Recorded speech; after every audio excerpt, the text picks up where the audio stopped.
And this is where I normally say, hello, everyone.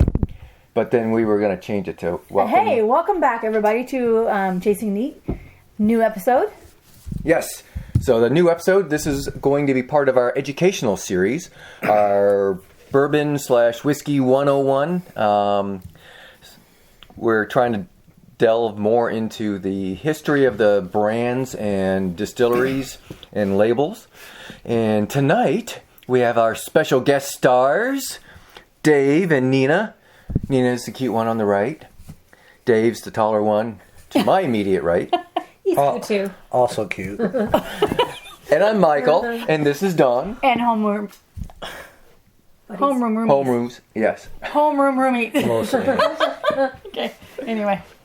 So, Somewhere, that's how those two met. yeah. And then Nina and I just got dragged along with them, right? Yes. Still. Still, yes, we are still along for the ride. Yeah. And our bourbon buddies, when we all went to the Bourbon Trail back in 2018, and kind of, I feel like that is the launching pad to what we call our collection and our hobby and our interest and so on. So, Yeah. We've seen a lot.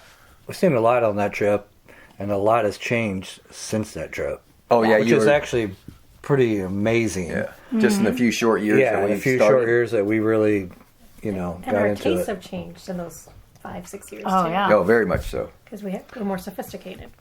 Or we like to think so. yeah, we're definitely more sophisticated. I like to think so. Yeah. You know, So when we started talking about wanting to do some sort of education or delve into, we talked about history of distilleries, which we all love, the history of master distillers, there's, and how ancestral the whole industry is, because everybody knows everybody, people work for everybody else, and families are generations, and so when we started talking about this, one of the things we talked about doing as an initial one was to do Eagle Rare, because that's one of our favorites. yes.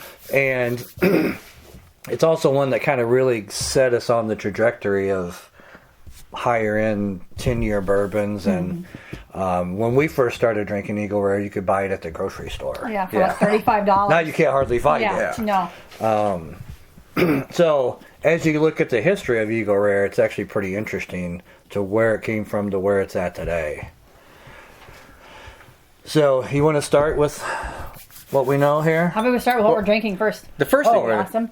Well, yeah, so let's tie. That's a good idea. So let's tie it into that. So we'll get into a little bit of the history of it, but Eagle Rare was actually started by Old Prentice, which later became Four Roses, as the story goes, as a competitor for Wild Turkey 101, which is why Eagle Rare originally came out as a 101 proof bourbon, and it was 10 years instead of 8 years. It's kind of a... They had just notch it up a little. They couldn't come out with 102 proof 10 year or 9 years, so they had to come out with 101 and then 10. Right. So it's kind of loosely tied to Wild Turkey 101. Yeah. Yeah, we would not have our lovely and favorite Eagle Rare if it was not for this and the competitive forces to go against them. And all bird names, huh? All Yeah. birds' names, Yep. you know. Yep, and that was part of it too, is Eagle, Turkey. So They could have called it fighting Yeah. cock. so we should start with the Wild Turkey 101, Yeah. because this is where we started. This is what everybody wanted Cheers. to compete. You have to hit them all. Yeah. Oh. That smells pretty good though. It's not bad. And this would have been Jimmy Yeah. Russell, right? Yep. This would have been Yeah. Jimmy Russell. He did good work. I think I remember reading that when the brown spirits started going down in favor of the clear spirits, he was the one who really pushed to say, no, we're gonna make one good bourbon.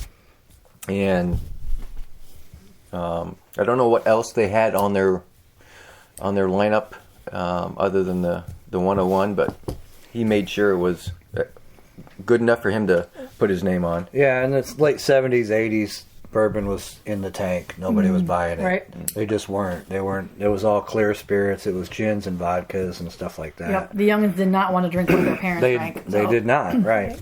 Damn whippersnappers. So, it's interesting if you go into Old Prentice, which we did a little homework on this.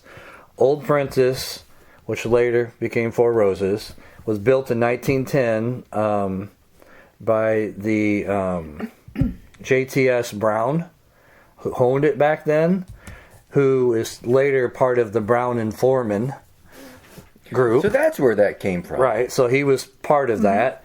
After he sold the distillery to Seagram's in 1943.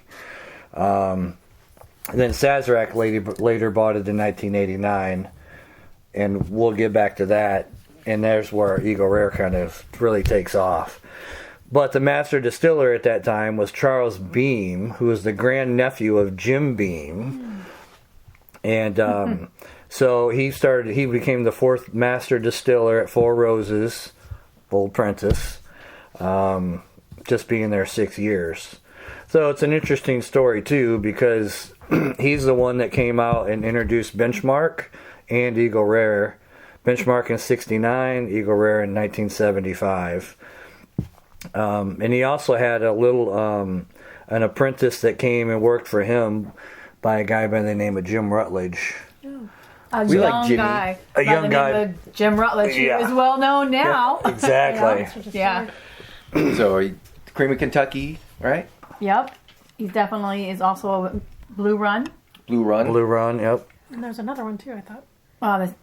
There's probably several others, but those are the two main ones for sure. Well, Cream of Kentucky. Cream That's of what, yeah. Kentucky. Yeah, we Yeah. did say that one, right? Cream of Okay. Kentucky, yep, and the Blue Run. So, Yeah. but again, Jim Rutledge, as you said, Jim Rutledge at Four Roses, he was instrumental in bringing Seagram's the Four Roses that was originally sent out. Well, not so originally, but at one time was only an international purchase. So he Right, was very right, instrumental in bringing that back. So It's like we're making it here, but we're Yeah. not drinking it here. Right. Yeah, so it's Yep. just kind of that. I mean, you can talk about Jim Rutledge and just go, Right. And that. again, this is where it spins out of control. yeah. All related. Because you could talk about all these guys, how they're tied together. We talked about we're going to put up a wall, and then we're going to have yarn or string all stretched across from Yeah. here to there, just like the conspiracy theorists. But that'd be kind of cool. But But so Charles retired in 1984. He was later inducted into the Kentucky Bourbon Hall of Fame. So he's in there. So We have to go visit that. Yeah, he definitely left his mark for sure. and at a young age too. So I think, did you say he was like around 30 when that happened, or that was just maybe during? No, he was older than that. Okay, But okay. because remember he went back to the right, service, came back out. Oh, that's yeah. right. Okay. right. Like I said, it's easy to get caught up in the details, but this is what we think is fun. I mean, It's interesting, right? yeah. Is it important to the way you drink whiskey? No. But if you're interested in something other than us sitting here telling you, it smells like What we cherry. smell and Oh, taste. Yeah. Yeah. You know, Right now, I or whatever. taste Wild Turkey 101. Turkey 101. It's just pretty good. It's been a while since I tried it. It's a good warming up. It's not It's bad. warming up. It's our warm up drink to the Eagle Rare.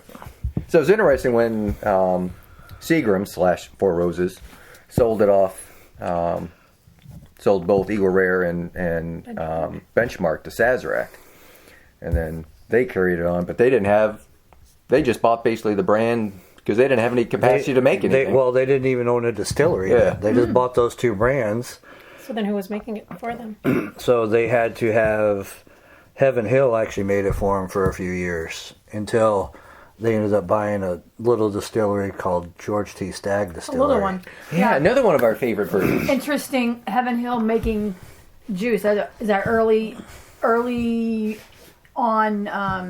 The Contract Shapiro distiller. brothers. I mean, just like there's contract distilling everywhere now, so it'd be interesting to go back and look at that fact to see who was doing all Right. that kind of stuff. Well, so and early. the master distillers were actually Beams, which were his cousins, which were Charles's cousins who were making Eagle Rare for Sazerac at Heaven Hill. Yeah. So again, there's It's more a giant relations. family affair. more Beams involved, Exactly, right? Yeah. Well, I just think it'd be interesting to see again. I bet if you go through the history of all these of the big guys for sure, to see how many of them have a beam or had a beam somewhere in their lineage. Right. Oh, Yeah. Yeah. right? I bet most of them. Yeah. right. Well, it's like the family reunion for the Beams is like 200 and some. Because we had dinner with somebody who actually went to the family because he married into the family. And he said it was a huge gathering of really, really nice people. And I said, of course, they're bourbon people. Right. Right. Yeah. Yeah, and so that was 1989 is when they bought Eagle Rare, and then in 1992 they bought the George T. Stagg Distillery, and then they changed the name in 1999 to Buffalo Trace. I feel like they should have kept it as George T. Stagg Distillery. To be honest. Yeah, you know, I mean, I wonder Yeah, what goes into the why they change a name. Yeah, but I think that's. I'm not remembering. I wonder if did they have a George T. Stagg product released that maybe they kept? But I don't think so. I thought that all No, I came don't- out with I the think it B. came yeah, out I don't think so. That was their antique collection. Yeah. No. I had that somewhere. I thought they came out like 2015 when they came out with that, so that probably wasn't Yeah. it. So I guess they just wanted a complete name change, but I kind of like Yeah. the George T. Stagg I'm sure there's Distillery. a story behind that too. We've been For told another it. time. On the next episode Go of back and History with Google it, but yeah. Right. Chasing Yeah. Meat. But I'm trying to think. Okay, so when we started mostly when we were drinking bourbon, I don't really remember going to the liquor store and remember seeing Buffalo Trace on the shelf. I'm sure it was there. It wasn't on my radar at all because it's been there. It's been on the market for a very long time as Buffalo Trace. I don't think we would have noticed in the beginning I would have picked out Eagle Rare because I think that was the first bottle of bourbon that your dad had bought us. So I knew that Yeah, Right. That's it. You bottle could find and it at the label. grocery yeah. store. And you could acquire it. Yeah. So. I remember the first time I had it, we were in London. Oh, really? Remember they had it Yeah. at the bar? Oh, yeah. At that the the first time you had it? hotel. That was that the the first first time time I you ever had had Eagle Rare. That's cool. Wasn't even in this country. Yeah, right. I know. And then we were giving them grief because they didn't have any more. We drank it all. And we had Yeah, yeah, true. We drank the whole bottle. and then we had some more when we went to the bourbon tour. Yeah. Yes. Yeah, for sure. Anyway, that was kind of fun. Anyway, where were we? So Eagle Rare. So in 2005, Buffalo Trace lowered the proof to 90 proof from the original 101, Yeah. and that's Elmer. That's Elmer T. Lee. So we can thank him for that. Well, Elmer T. And- Lee's at 90 proof. Yeah, Well, that's I'm- actually might be an 80. Yeah. It's in that range, 80, 90 or something. I mean, Elmer T. Lee knew what he was doing. So Yeah. Maybe it was too hot for people, and Yeah. I don't know. At that time, maybe you're be. right. I mean, that's. I just think he was getting cheaper because Yeah. he was Let's water reducing it down. watering it down. You know, there could There's be. As if we wouldn't there's notice. some truth to that. Yeah, there might. You very well could be that because, like you said, there's, you spread the Buffalo spread Trace it out did a little bit more, right? Reduced it to 90 proof. Correct. Yeah. Yep. Correct. Interesting. Let's see. What else do we have here that's interesting?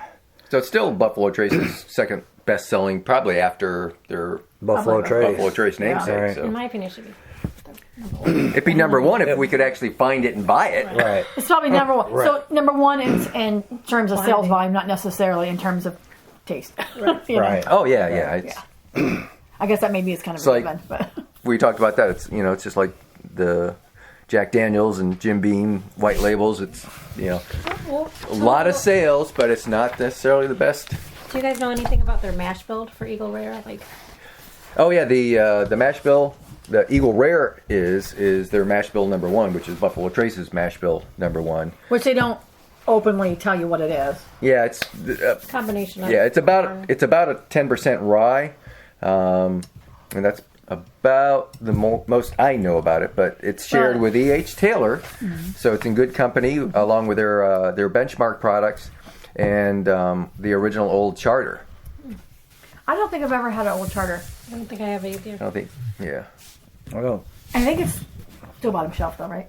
Actually, what did we have at that whiskey bar where we had the flight? Wasn't that Old Charter? I have no idea. I'll have to go back to our Yeah. notes because Yeah. we had she was a four. little drunk then. Yeah. I was like, I didn't like that one. No, I don't know. If it wasn't hot enough, I probably was like, eh. And then Eagle Rare makes 4 products, correct?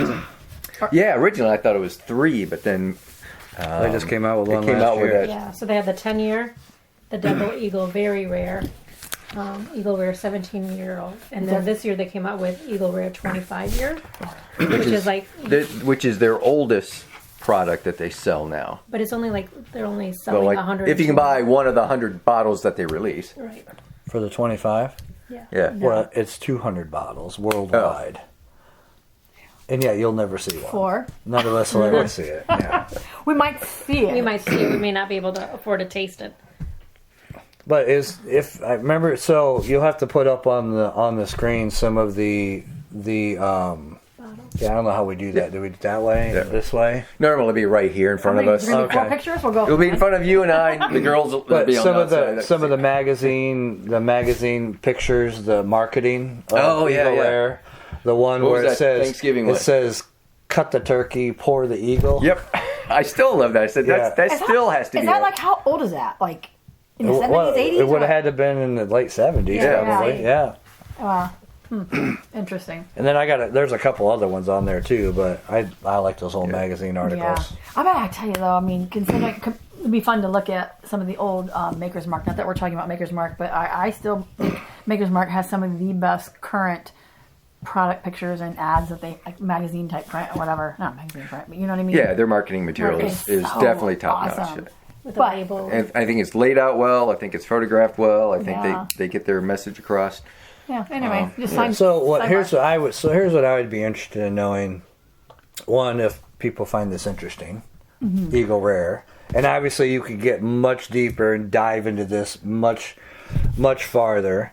But what else would people be interested in hearing about? Yeah, write it down in the Products, comments. products, distilleries, Other brands. distillers. I mean, so I think it'd be interesting to do. I love doing that kind of research and homework anyway. Yeah. So, Yeah. And I think, kind of like when you're learning something, we are pretty versed when we talk about like Sazerac, Diageo, and da-da-da-da-da, on and on. But we talk about it all the time. We've been talking about it for many years at this right, point. right. So I think But each time we learn something new. we do. Oh, yeah. We get confused, and then but it's still fun. You're kind of like, just when you thought you heard Beam, you're like, I remember when we were on the distillery tours, someone say something about Beam, and I was like, but we're not like, We're not at we're at Jimmy. Maker's Mark or something, you know? We're like, how is that even possible? Right. You know? But it goes back to Dave's point about everything being kind of interconnected and, you know, Yeah. the whole. For The sure. string theory. Yeah, very cool. But and then there's also times where Mike's listening to podcasts all the time or whatever, YouTube channels, whatever, and they're always talking about how the bourbon industry just flat out, those guys just, the camaraderie about going in and helping somebody out, and a couple of the stories you've had some catastrophes, whether it be fires or rickhouse collapses, people go in and just help them out. So Yeah, Jimmy said it once. He said, this industry is the most helpful and that he's ever been a part of. He said, the marketing departments, on the other hand, are cutthroat. However, the production people, the distillery people, the warehouse people, they're all in it together. So Yeah. if somebody has a problem, they'll help. Send parts and barrels and trucks. And when Buffalo Trace drowned, they sent boats. Wow. Or flooded, I should say. Yeah, a lot of them helped distill stuff for Heaven Hill when they burned down. Oh, yeah. When they caught Yeah. on fire. Yep. So that's crazy. I think we should toast Charles Beam Yeah. for helping us get to Eagle Rare. Yeah. Yeah. So Rare. to the one that we can still get. So we still get. Well, thank goodness we have them in our collections Cheers. right now. Cheers. Cheers. Cheers. Yeah, see. That is so good. Yeah, Eagle Rare beats It's like such a Wild different Turkey level. 101. Yep. So smooth Sorry, finish. Jimmy. Such a smooth finish. I don't know. I'm going to finish this one, then finish this one. Oh, that's more just so candy. And this is the only bourbon to ever win the double gold medal 5 times. Eagle Rare is. Oh, wow. 5 Yeah, times. that's 5 times. That That's helped- that many times. that helped it go out of stock for us. That and that Well, and that Fred mass ascot wearing individual who Fred who keeps Mennick. voting it up. But I knew there was gold medals, but I didn't know there was like a double gold medal. It's almost like double, or double oak, or double vision, or See, Double Vision. Did you just say Double Vision? I don't know. Isn't that a song? Double trouble. That's on the bottom of that bottle. Yeah. The Double Vision. Yeah, for sure. I don't know. Much has she been drinking? I just started. Yeah, I don't know. It's such a such a smooth finish compared to Yeah, we didn't even talk about how the 10-year went from here Oh yeah. to here to gone at one point, and then the single barrel was gone at one Well, point. why don't you talk about And it it's- right now? I think still gone. I still don't think this is a single barrel. But at one time it was a single barrel. Okay, but I think that whole like you said. But I'm fine with them blending it because it's yummy. Yeah, it originally was labeled as, like you said, as a single barrel, but I believe they couldn't do that because Well, there had was it? it had They're- to. Well, it had to be almost kind of like a stricter rule to be certified as a single barrel. I think that's what I Well, it had was to be reading, and- when the production went to a continuous bottling line, and they dumped all the barrels, and they Well, lost the single barrel there's aspect that, of it. yeah. So, So And they anyway, wanted more of But- a consistent taste across. but again, as long as they're blending it to make it yummy, I'm fine with that. I'm even fine with the proof being not 101, Right. as long as it's yummy. Whatever So- you're doing, Harlan, keep it up. Yep. Stop making that vodka and the gin, and just make the good bourbon. More whiskey. Of course, Hopefully we can find it again in Yeah. the stores. Easy. yeah. yeah, that's so good. All right, guys. All right, That's so write down in the comments what you thought of this episode. Again, we're testing this out, but the four of us want to do more of them, so hopefully you'll agree with us. Give us some of your topics that you'd like us to cover. We don't need just tasting and reviewing, although we will still do that, but we want to add more things to it. As you have seen on our channel before, we like to go out to the distilleries and show the distillery tours. We like to interview people. We've got some of those coming up. Some whiskey experiences, you know. So we just recently came back from a bourbon festival, so we really enjoyed, all of us. Yeah. So yeah. Anyway, So anyway, until next time, cheers. cheers, guys. Ding. All right, now you gotta cut. Now you Okay, gotta cut. We out. We out. Wait, we gotta do this. Whoop. Wait, you gotta be real close to this. Yeah, you gotta be real close to that. Here, I'll do it. You do it.